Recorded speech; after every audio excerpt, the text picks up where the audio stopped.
আফগানিস্তানকে ৯ উইকেটে হারিয়ে প্রথমবারের মতো টি-20 বিশ্বকাপের ফাইনালে উঠল সাউথ আফ্রিকা। ৬৭ বল বাকি থাকতে ৫৭ রানের লক্ষ্যে পৌঁছে যায় প্রোটিয়ারা। এ নিয়ে আলোচনা করতে স্টুডিওতে আমাদের সাথে আছেন ক্রীড়া সম্পাদক রাকিবুল হাসান। রাকিবুল হাসান, আপনাকে স্বাগত জানাচ্ছি। শুরুতে জানতে চাই যে সাউথ আফ্রিকাকে আজকে ভিন্ন চেহারায় দেখা গেছে, তো আফগানদের এই বিপর্যয়ের কারণ হিসেবে আপনি কি মনে করছেন? Walton switch, stylish and elegant.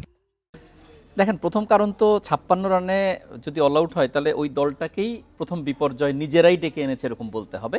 তবে একটা অন্তরালে কাজ করেছে উইকেট, যেটা বুঝতে একদমই আফগানিস্তান ভুল করেছে। তারা কিন্তু টস জিতে ব্যাটিং নিয়েছে, কিন্তু যে উইকেটে আমরা দেখেছি বল একটু নিচু থেকেছে, আবার কোনো কোনো স্পট থেকে বল অনেক উপরে গেছে, স্পিনাররা যেমন সহযোগিতা পেয়েছে, পেসাররাও পেয়েছে, কিছুটা যুক্তরাষ্ট্রের যে উইকেটে শুরুতে খেলা হয়েছিল সেরকম একটা ফ্লেভার পাওয়া গেছে।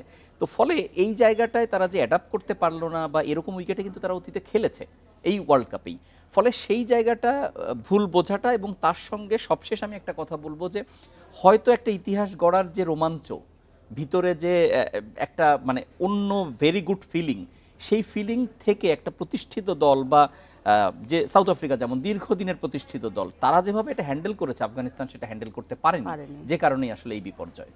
রাকিবুল, সাউথ আফ্রিকার প্রসঙ্গে যদি কথা বলি, ১৯৯২ থেকে বৈশ্বিক আসরে তারা খেলছে, প্রথমবারের মতো ফাইনালে উঠলো। এই টুর্নামেন্টে এখনো পর্যন্ত ইন্ডিয়া সহ তারা হচ্ছে অপরাজিত দল। তো তাদের পুরো একাদশের পারফরমেন্স টুর্নামেন্ট জুড়ে কিভাবে মূল্যায়ন করবেন? দেখেন, সাউথ আফ্রিকা, আপনি যে ৯২ সালের কথা বলছেন, এরপরে প্রতিটা বিশ্বকাপেই আপনি যদি শর্ট লিস্ট করেন যে ৪টা দল, আমরা প্রথমেই কিন্তু একটা সবাই বিভিন্ন ফেভারিট বলে, সেখানে কতবার যে সাউথ আফ্রিকা ছিল এর কোনো হিসাবের শেষ নেই। কিন্তু সাউথ আফ্রিকা আলটিমেটলি ফাইনাল খেলতে পারেনি, চোখ করেছে বারবারই। এবার বোধহয় চোখগুলো সব আগে হয়ে গেছে।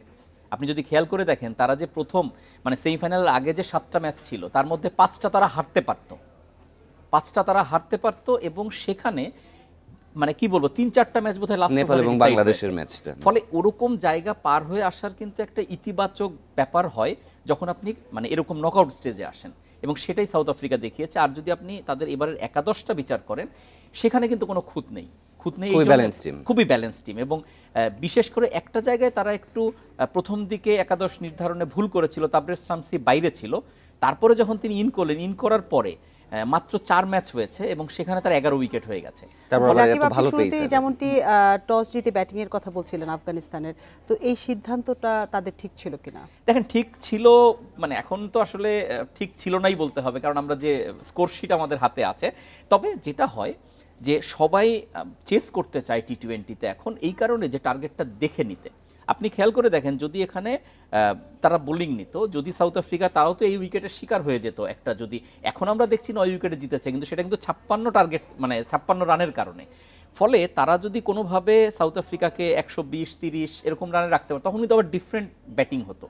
ফলে সবকিছু মিলে এক হিসাবে ভুল বলতেই হবে, কিন্তু সবচেয়ে আগে হচ্ছে উইকেটটা রিড করতে ভুল হয়ে গেছে, এটা একটা বড় ইস্যু। আফগানিস্তানের প্রসঙ্গে যেহেতু কথা বলবো, যে 2014 সালে একটা দল অ্যাসোসিয়েট কান্ট্রি থেকে এই পর্যন্ত, তো তাদের সাফল্য যদি পুরো টুর্নামেন্ট জুড়ে দেখি, ব্যাটার বোলার দুইজনের পারফরমেন্সের হিসাবেই তারা কিন্তু প্রথম সারির দলই ছিল। এমনকি রশিদ খান যেমনটি বলছিলেন যে শুধুমাত্র ব্রায়ান লারা প্রেডিক্ট করেছিল যে টপ 4-এ আফগানিস্তান থাকবে। তারা আজকে হয়তো তাদের প্রত্যাশা মতো খেলতে পারেনি, কিন্তু ওভারঅল আফগানিস্তানের পারফরমেন্স কিভাবে মূল্যায়ন করবেন টুর্নামেন্ট জুড়ে? দেখেন, আপনি যে কথাটা বলছেন আমি অন্যভাবে একটু উত্তর দিই। আমিনুল ইসলাম বুলবুল, বাংলাদেশের প্রথম টেস্ট ক্যাপ্টেন, তিনি টেস্ট ক্যাপ্টেন না, তিনি টেস্ট ক্যাপ্টেন তো দূর জয়, হ্যাঁ সেঞ্চুরিয়ান, প্রথম সেঞ্চুরিয়ান অভিষেক ম্যাচের। তিনি কোচ হিসাবে কাজ করছেন আইসিসির হয়ে, এবং এরকম অ্যাসোসিয়েট দেশের সঙ্গে আজকে তিনি একটা স্ট্যাটাস দিয়েছেন, যে স্ট্যাটাস হচ্ছে একটা ছবি দিয়েছেন যে একটা ভাঙা বিমান এবং কাবুলের একটা মাঠ। ওই ভাঙা বিমান ছিল ড্রেসিং রুম, আর ওই মাঠে 16 বছর আগে শুরু হয়েছিল। আপনি তো 14 থেকে অ্যাসোসিয়েট নেশনের কথা বলছেন, 16 বছর আগে ক্রিকেটটাই শুরু হয়েছিল।